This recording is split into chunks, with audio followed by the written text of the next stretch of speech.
With all the information overload surrounding sales and marketing, it is no wonder that there are common misconceptions.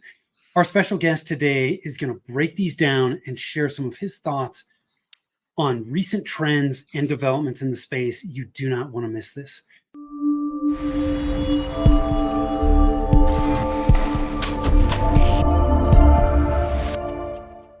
Hi, I am Tim Fitzpatrick with Rialto Marketing, where we believe you must remove your revenue roadblocks to accelerate growth, and marketing shouldn't be difficult. Thank you so much for taking the time to tune in. I am super excited to have with me David Scott from Scott Growth Strategies. David, welcome and thanks for being here. Hey, thanks for having me, Tim. I'm excited to be here. This is going to be great. Yeah, I'm looking forward to geeking out with you a little bit on some marketing stuff today. Before we do that, I want to ask you a few rapid fire questions. You ready to jump in with both feet? Let's go. Let's do it. All right, man. When you're not working, how do you like to spend your time? Skiing or reading, one of the two. Okay. Reading anything in particular? Nonfiction, fiction? So I read two types of books. That's either mystery novels by John Sanford. I'm a huge John Sanford fan, although Okay. the last few of his books, I don't even know if they're written by him anymore. They're ghostwritten. And then I'm reading a book it's called The Body Keeps the Score, and it's about trauma. I read a ton of self-help books. It's called The Body Keeps the Score by Bessel van der Kolk, and he is a psychologist and psychiatrist. It's a former New York Times bestseller. It talks about how the brain and the body keep the score at a cellular level when we go through traumas and hard things in our lives. Interesting. Yeah. I'll have to check that one out. Yep. And where's your favorite place to ski? Anywhere in the Rockies, Keystone, Vale, Breckenridge, Big Sky. Okay, cool. Mm-hmm. I love it. You're speaking my language. Mm-hmm. What's your hidden talent? I sing well. Not often, but yeah. That's a cool talent. I sing, but I don't do it well. Yeah. What's the best piece of advice you've ever been given? Well, I think Benjamin Franklin once said, early to bed, early to rise makes a man healthy, wealthy, and wise. Even though he didn't give it to me, it's one I practice. And my grandfather used to say that nothing lasts forever. In other words, this too shall pass, right? And so be patient. This too shall pass. Nothing lasts forever. The season, if you're going through a tough season, it won't last forever. Yeah. You know what's interesting too? I love that.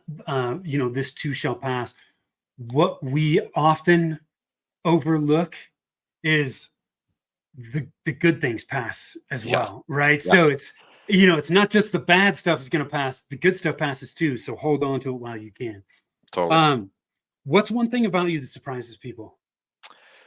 That I have 10 tattoos. Really? Yeah. Nice. Yeah. I love it.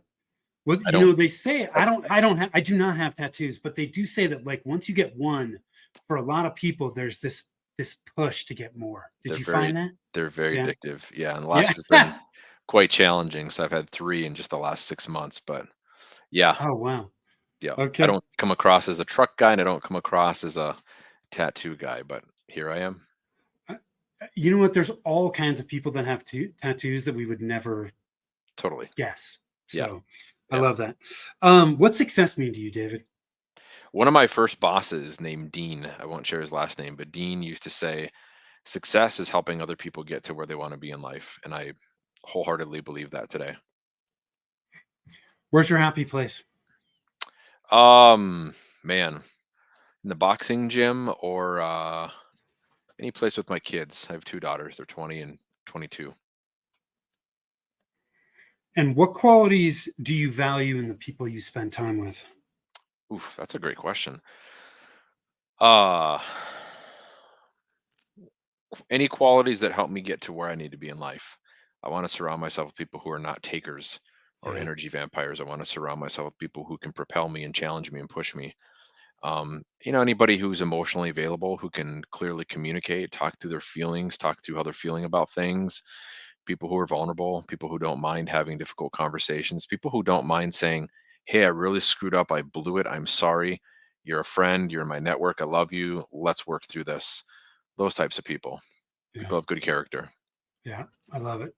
Tell us more before we dig into the heart of this. Tell us a little bit more about what you're doing at Scott Growth Strategies. Yeah, it's a great question. So SGS was formed kind of out of necessity about 8 years ago.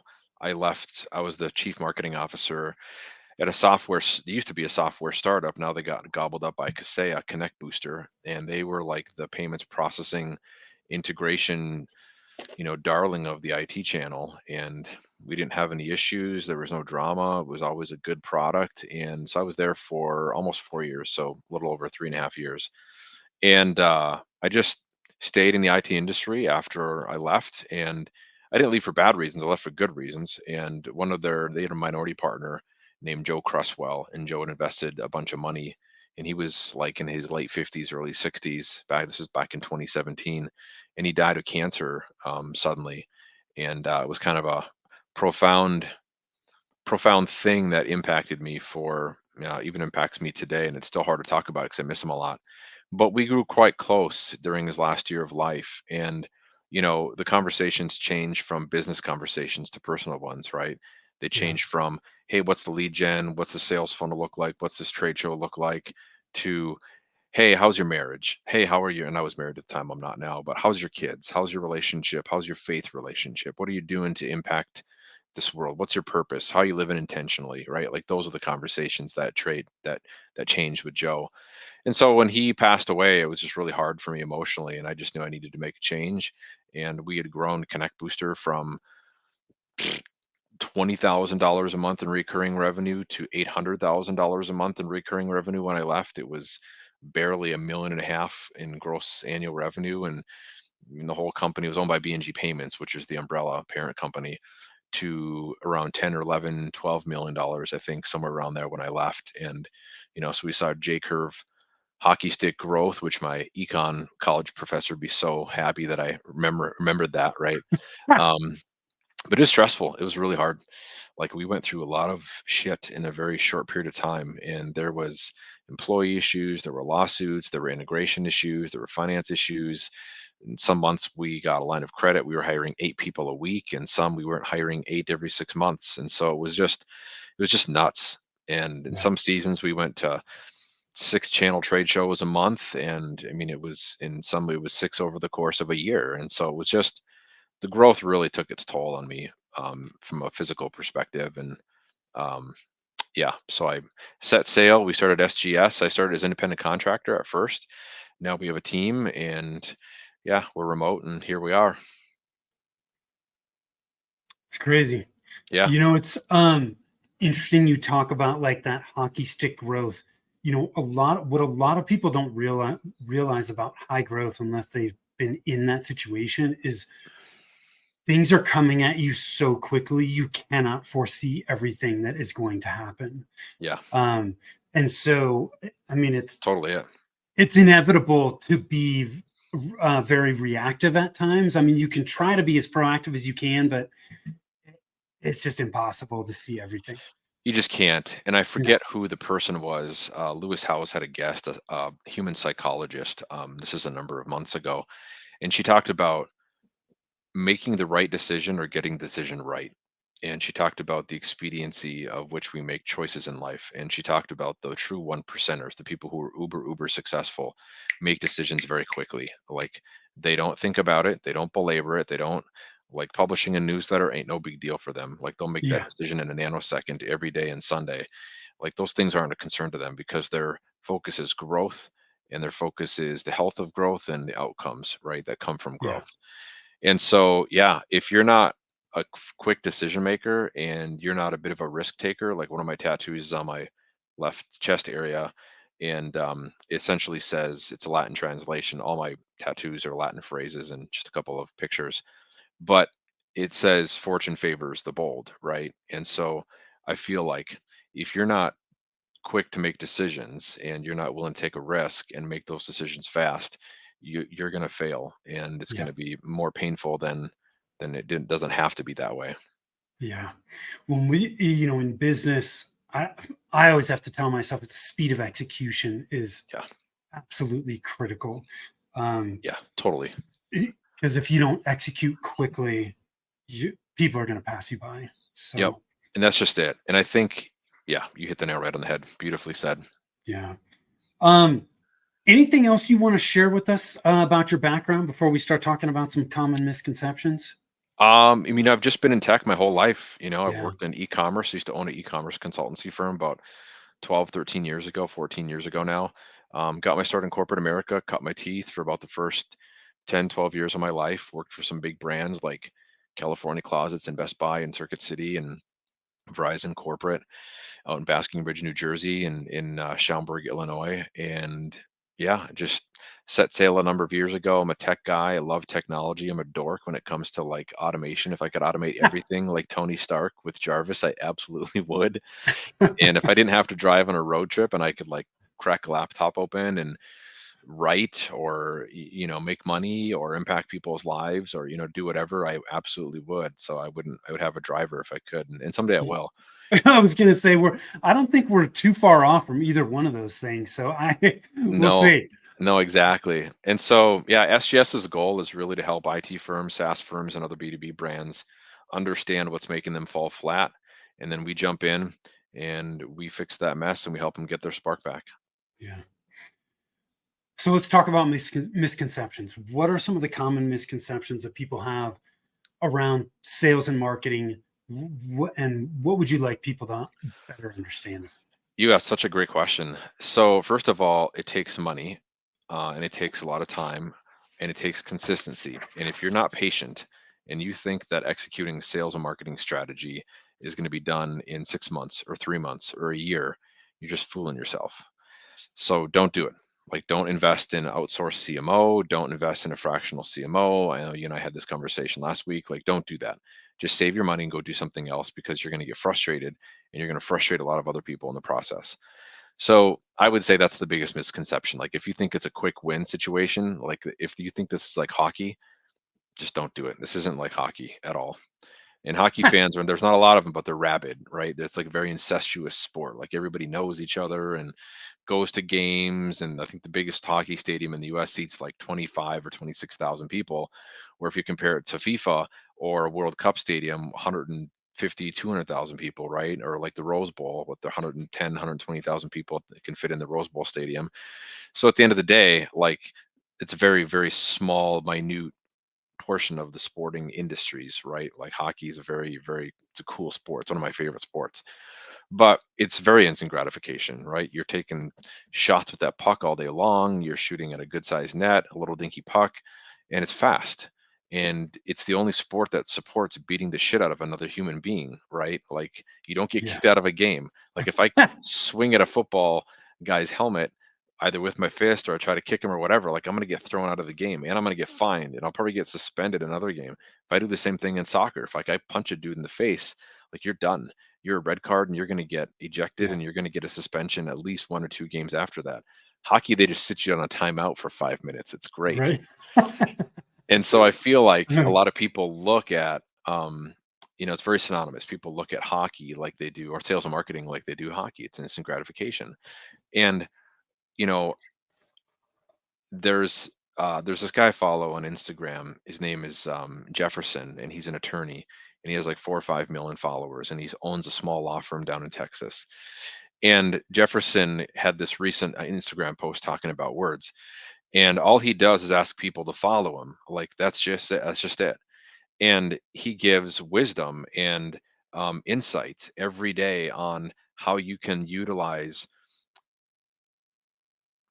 how you can utilize the phrases that attorneys use to better be a better communicator, right? His name is Jefferson Fisher. So go follow him at Jefferson Fisher, Okay. Jefferson_Fisher on Instagram.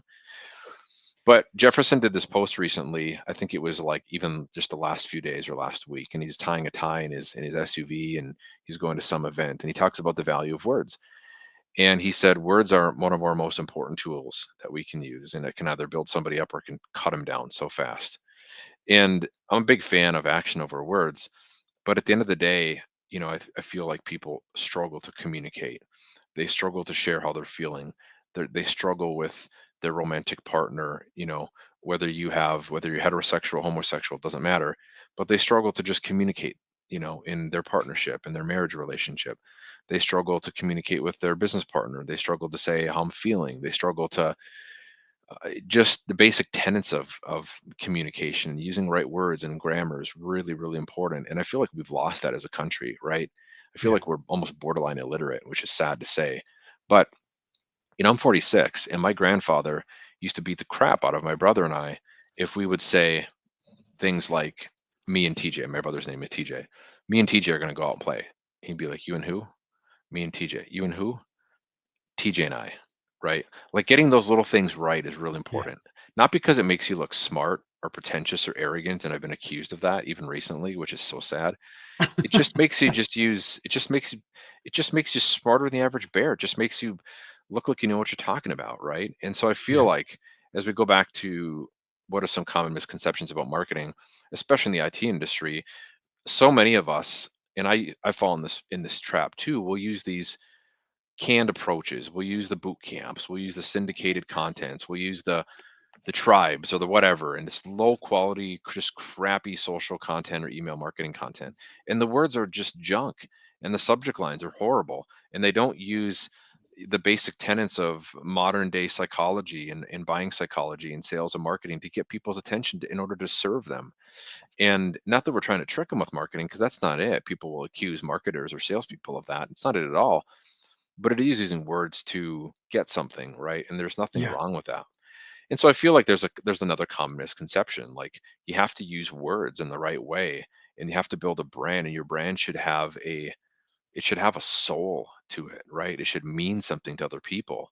And there's this woman I dated a while back, and she has a local brand here in the area that I live in, and it was all built by herself. It's in the fashion industry and salon industry, and I feel like she's done such an amazing job of crafting a soul that goes along with her website. Like every word is synonymous, every social post is synonymous, like it all is consistent across the board.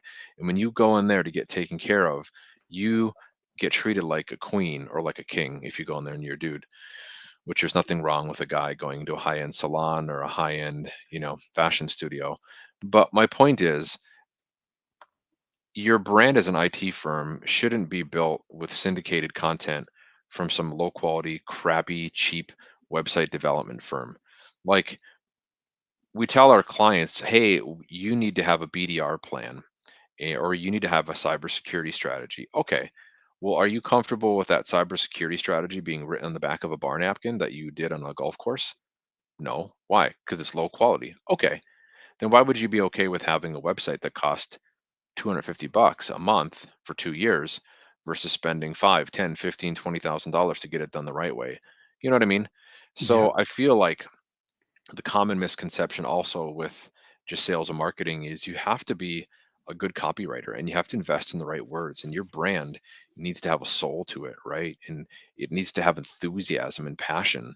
And I get that some people are boring and analytical, and that's okay. IT's not sexy, but at the end of the day, like every IT person has a unique selling proposition, a USP, right? So tap into that, right? Find out what that is. Find out what the enthusiasm is around what you offer, and talk about it, because there are people who do want to hear it. David, I want to pull out some things here because you just dropped a ton of good stuff here. First, I want to reiterate this short term versus long term thinking with marketing. Hmm. Um, we as humans are wired for short term instant gratification, right? Totally. And I know you've seen this, I've seen it. Too many people give up on marketing efforts far too quickly. Yes. And then they just, it's like, oh, I did that, it didn't work. No, it's not that it didn't work, right? You didn't give it long enough. A lot of times they're jumping right into tactics without having strategy behind it. And the way I think about it is strategy is fuel for the marketing tactics, which are the Yes. vehicles. Yes. Um, so yeah, short term versus long term, man, you gotta be long term. And I actually said, I said almost word for word what you said on a guest podcast spot earlier today, where I was like, Yeah. because he was asking me, he's like, well, what do you say to people when they're like, I need to generate leads today, tomorrow? And I'm Yeah. like, you either need to shift your mindset or don't do it at all. because you're not going to be happy. No, It's never going to work. no. So thank you for bringing that one up. That is a huge one. Um, the other thing that you touched on, and I see this a lot in the IT MSP space with, you know, templates, frameworks, right there. A lot of MSPs are looking for an easy button with marketing, and it just doesn't exist. No. Right. And but so they're like, oh, I'm gonna get all this stuff and it's gonna make it really easy for me to implement on my marketing. And it got me thinking about it's not that that stuff is bad, No. but they're not taking it and making it their own, right? They're copying it, not modeling what's the fundamentals of what's there. That's exactly it. And I think that's the big problem. The other thing you touched on too was consistency, Hmm. right? Marketing is not a switch we turn on and off. Yeah. It's like investing in our 401k every month, right? We have to do it consistently, and it's that consistency over time that helps us build that momentum. Yeah, that's exactly it. And I Yeah. think consistency is the biggest thing. If I would preach one thing from the rooftops, it would absolutely be consistency. Like you got to be consistent at it. We own our IT companies for 5, 10, 15, 20 years, and it takes us that long to build a successful IT business. But what makes you think that sales and marketing won't take as long, right? No. And so we have to look at it that same way. But I think there's a lot of misconceptions, that's the name of this show today, Yeah. around what that should look like, right? And they think by going to a producers club event or whatever and paying 500 or 1,000 bucks or 1,500 bucks a month that they're going to get all this, but you're not going to get anything. Yeah. And all those organizations are interested in is keeping you as a customer, so they pay their bills. That's it. They could give two craps less about the success of your sales and marketing. All they care about is retention, right? So Yeah. of course they want you to keep billing, and of course they're not going to say something like, "Hey, Tim Fitzpatrick, you have 5 employees now at your MSP or your SaaS firm. Great. This producers club kit, this tribe of stuff that you pay 50 bucks or 100 bucks a month for this low quality social content, you're only supposed to use this for like a year or two. And then you got to cut the cord, then you got to grow, and then you got to sell stuff, and you got to hire somebody to do this for you and go from there." Right. And that's going to Yeah. cost a lot more than 1,000 bucks a month or 1,500 bucks a month or whatever it is nowadays. But I Yeah. don't, but they're not told this. Right. And so No. it's just a bummer because they're just led down this path of, hey, I can pay 1,500 bucks a month, be part of this cool kids club with this, cool lady or cool guy running around on stage and all these different themes. But at the end of the day, there's not going to be any value to it unless they execute it almost Yeah. perfectly on their end, which is You know, impossible because they're IT guys. They're not sales and marketing guys. it sets them up for unrealistic expectations, which Yes. is a huge problem. Yes. Um, and then that's when we run into people, and I've talked to them. I know you have, where they're like, I did marketing, like marketing doesn't work. It's like, no, it works. There was just some things that were out of alignment. I mean, we can all point to plenty of examples of companies that have successfully marketed and it's grown their business, Yeah. but we have to go into it with realistic expectations. We do. Yeah. And that's where content creation is so big. Like you have to have a content creation engine. If you Yeah. don't, you're not going to get the results that you want. If you do, you're going to succeed. You know what people overlook too with content is it one piece of content can drive multiple channels. You're leveraging it, right? I mean, Yeah. some of the people that I follow, I mean, they're generating content that they're leveraging through their email marketing, their social, on their website. I mean, Yeah. that's the beauty of content is you can leverage it and maximize it across multiple channels in your marketing. And a Yeah. lot of people overlook that. Yeah, they absolutely do. It's like, we were on a call a bit ago with one of our SaaS clients. They're an accounting firm down in Louisiana, and they have, we're talking about creating some video case studies for them. And essentially, it's like a testimonial, but it's 2 or 3 minutes in length. Now, you can take this video and you chop it up and use it for like 4 or 5 different ways, right? And that's the benefit of having a content creation plan, because now you've got one piece of content. You can curate it for LinkedIn, you can curate it for an email campaign, you can curate it for YouTube, you can cut it up and make it shorter for different types of mediums, you can make it longer for other types of mediums like TikTok and whatever. And so there's a lot of value, but it starts with creating the content, right? Yeah. First. And it Yeah. starts with having a plan and a strategy. If you don't got that, the rest of it's going to fall apart. It's like throwing spaghetti up against a wall, hoping something's going to stick, Yeah, it's like right? Sisyphus, right? The guy pushing the rock up the hill. You're always going to be stuck behind that rock, Yeah. like good old Sisyphus, unless you change something. Yeah.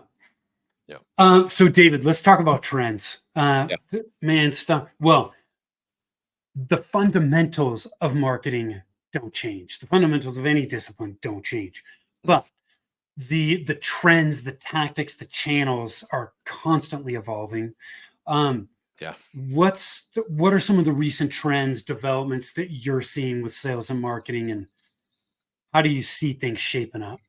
Oh gosh, that's such a good question. And I've been thinking about this a lot before we got on today's call. Um, you're right. The basic tenets never change. You have to identify who your target market is. You have to know what you're selling and who you're selling it to. If you don't have a goal to shoot for, you're shooting at nothing. And a lot of IT guys don't take that basic step. So Yeah, they'll talk to their operation to delivery team and they're like, oh, we're selling managed services. Oh, no, we're not. We're selling assessments or discovery calls or cybersecurity solutions or whatever when they're really not, right? And so there's obviously a disconnect there if that's the case. And they oftentimes, sales doesn't know what they're selling and operations doesn't know what they're delivering on, right? yeah, And so there's a huge chasm that you have to go through. And oftentimes it's one of the most painful things that we take our clients through. It's the exercise of identifying what the heck it is that we're actually selling and why, right? And I will push hard to the point where owners will be like, "I'm just done with this. Like that you're not I listening. don't like you, This David. is yes, this is painful." And I'm a nice Midwest guy, but I also have an edge to me, right? Like, let's fucking get this done, right? Yeah, Like, you got to figure this out. You got to tell me why. If you can't tell me why, this doesn't make any sense to keep moving forward, right? yeah, And so we want to do a deep dive and uncover the why behind the why. It's like almost like working with a trauma victim. I hate to equate it to that, but it is, right? Because you have to go that level of deep to uncover, hey, why are you even in business, right? And so I think just taking a ginormous step back and not necessarily a trend, but I think covering a recap of the foundational basics is really important. yeah, Understand your target market. If you're like, oh, I service anybody with a plug, you're just go get a job. Go get a job. Do not continue to run your IT company. You're a fool if you run your IT company because you're going to wreck your life. You're going to stress yourself out. If you're married, you won't be for long. You can destroy the relationship with your kids. You're going to stress everybody out around you. Like, don't yeah, figure out who you service. Come up with ideally one or two verticals you're really great at. If you can pick one vertical, do it. If you can hyper verticalize, do it. If you can't, pick two or three or four, figure out who that audience is, craft a message that makes sense to them with a unique selling proposition, meaning what makes us different from any other company? Why would they choose to do business with us? And what's life look like afterwards? And yeah, then just rinse and repeat and be consistent at it. In terms of the trends, there's a couple things. So AI is all the buzz, right? And people yeah, are going to continue to leverage it. People are obviously looking at tools like ChatGPT and other freemium tools like that, although now there's a cost to them. Shocker. And there will be going forward. It's only going to get more expensive. We use Jasper a lot here at SGS. It's a yeah, AI platform just for copywriters. It's great. yeah, The misnomer is you have to do a lot of editing when you create AI copy. You just do. Otherwise, it sounds like a freaking robot. And yeah, I don't want to read stuff that comes from a robot. Not to mention the search engines hate AI generated content. They want to generate it through the proper tools and the proper channels, but they will absolutely devalue you from an SEO perspective if all you're writing and publishing is AI content. Like if I'm taking it, ripping it right from ChatGPT, putting it on my WordPress website, putting it in my email newsletter, and rocking it out, like you're going to get penalized. Well, you're not going to get penalized. The search engine's AI doesn't penalize you. It just won't get you the value and the domain authority that you ultimately should be looking for from an SEO perspective when you publish content. yeah, So that being said, um, AI is still going to be the way of the future. You have to learn to leverage it inside of your content creation process, though. You have to do it the right way, and you have to understand that when you publish content, there's going to be a fair bit of editing that you do to it to make sure it fits your brand and fits your soul, and it doesn't come across as really bad. I think going a step further than that, scalability is really important. Marketing automation, sales and marketing automation is really, really critical. If you really want to scale and grow your IT firm, you have to automate as many processes as you can. And I'm not talking about delivery or onboarding processes for new managed services customers or whatever. Yeah. For project-based customers, it's automating tasks like your sales and marketing. It's automated emails through sequencing, through MailChimp. It's Yeah. creating journeys in the back end of HubSpot. Like it's creating these things that are just going to constantly drip on your prospects without you having to lift a finger, right?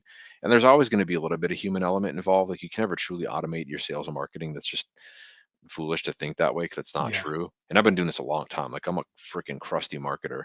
But I will tell you that you can automate a lot of those things. It's just there's an investment that you have to make to it, right? It's not a cost. We need to get that mindset out of the back of our heads, that limiting self-belief that says, "Oh God, this is so expensive." It's not. It's an investment. You need to invest in this, otherwise you're going to fail, or it's going to equal pain, right? Yeah. And so the goal in that whole process is marketing automation. There's a great new tool I'll share with your audience here. Give me a second. It came from Owen Video, Owen Hemsath. Owen runs Owen Video, and they use a tool called High Level, HIV, Go High Level, Go just high like it level. sounds. Yep. Go High Level. It's Hmm. another marketing automation platform. It's like Yep. HubSpot, just cheaper, and Yep. it's great. Otherwise, HubSpot is the name of the game, right? So if you're above $1 and a half dollars, you need to pay and have a CRM in place, a sales CRM that's going to plug into your sales funnel, and that's going to allow you to create content freely to attract new buyers and prospects. And so that's just another trend that I'm seeing. And anybody who knows me knows that I love email marketing. I love email. And if you do it the right way, you'll have success at it. If you don't have success at it, that means you're doing it the wrong way. Call us. We can help you. But at the end of the day, email is still trendy, and it always will be. It's never ever going to go away. Yeah, it's not sexy and it's not cool, but Mm, it's still incredibly effective. So, it is. and Yeah. I think it's super low hanging fruit for a lot of businesses because they're just Hmm. not taking advantage of it, and No, it's not very expensive to no, do. So, no, it's not. absolutely need to take advantage of it. Have you? I want to ask you: have you heard of Perplexity? Mm-mm. No. So Perplexity is a super interesting AI tool, definitely worth checking out. Because one of the things that I'm curious about, I don't know enough to start, pontificating about it, but Yeah. Perplexity is a super cool AI tool that you can go into. You're going to use Perplexity instead of going to Google search. So rather than typing in a search term in Google search and having to look through all the listings, Yeah. you go into Perplexity and Perplexity answers it. But unlike ChatGPT, currently at least, they give you references in there throughout the response as to where the information came from. So if you want to go get more information, you can go do it. Hmm. The thing that I find fascinating about this tool is I think it is the direction that search could go. And when you start to think about that, my questions become what's going to happen to SEO, paid ads, if things start to trend this way, right? Because there's a lot of people, a lot of companies making a ton of money uh, from search and paid ads. If that shifts, where are things going to go? I don't have the answers to those questions. I'm just asking them. Yeah. If anybody cares about traffic to their website, they need to follow Rand Fishkin's new company, which is called Spark Toro. So Yeah. Spark Okay. Toro is an amazing tool. And for those of you who don't know Rand, he's a friend of mine and I've known him for a long time. He was the founder and CEO of SEO Moz, the single greatest SEO software tool like ever in the whole universe. It's amazing. And he was forced out a few years ago, and it was an unfortunate story. And he actually talked about mental health care and how that impacts CEOs and Silicon Valley CEOs, and it's stressful. A lot taking a lot of that money is hard. So I digress. But when we talk about SEO, like I heard this last week on an IT podcast, and I'm just going to keep my mouth shut because they had two so-called SEO gurus. One kid couldn't have been older than 24, 25, 26 years old. He didn't know anything he was talking about. And the other dude was older than Moses. And they were so boring and they had so much bad information, Tim. So the search engines don't have algorithms anymore. Like there's no algorithm. It's an AI tool, which is like Yeah. thousands of algorithms, right? And they're like, oh, you gotta trick the tool and put this in this place for this keyword and this algorithm. I'm like, no, that's such baloney. And Yeah. I just wanted to just come through my freaking monitor and choke both of them because they're giving IT guys bad information. There's no goddamn algorithm. Yeah. There's like a whole bunch of algorithms, which is AI. So Google's algorithm, their SEO algorithm, is an AI tool. It is. Yahoo's, Bing, Right. it's all an AI tool, right?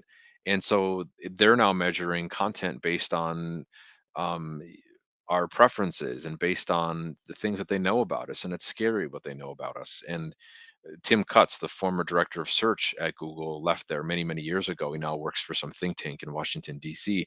He was scared then when he left. And that guy Right. was brilliant, right? And so I just default to the, what happens to SEO, what happens to copywriting? Nothing. There's always going to be room for copywriters. People are Yeah. always going to have to write copy, and that's just the way it's going to be. For SEO, it's still going to be about content creation. Like, you still have Yeah. to do the basic framework and the basic tenets of modern day SEO. Like, each landing page should have 500, 2,000 words on it. You should have half a dozen internal and external links on every page. You should have a header image that is optimized for search with the right anchor text, and Yeah. which is in the background of your HTML5 site, or if it's built in WordPress or Wix or whatever, right?